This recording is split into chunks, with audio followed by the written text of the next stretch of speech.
Breaking news! May impeachment complaint na inihain laban kay Pangulong Bongbong Marcos.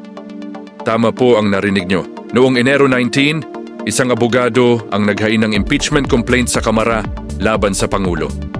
Ang reklamo ay may mga aligasyon ng graft and corruption, paglabag sa konstitusyon at betrayal of public trust. Isa sa pinakamabigat na isyong binabanggit ay ang umano emissory sa papel ni Marcos sa investigasyon ng International Criminal Court o ICC laban kay dating Pangulong Duterte. Agad namang nag-react ang Malacanang. Ayon sa palasyo, kalmado lang daw ang Pangulo at iginagalang ang proseso ng ating demokrasya. Pero reality check muna tayo. Kailangan ng malaking bilang ng boto sa Kamara bago pa man umusad ang impeachment complaint na ito. Sa katunayan, maraming political experts ang nagsasabing napakaliit ng tsansang magtagumpay ito. Kaya ang tanong, politika lang ba ito o isang seryosong banta sa administrasyon? Ikaw, anong tingin mo? I-comment mo na ang iyong opinion sa baba at huwag kalimutang mag-subscribe para sa mga susunod pang update.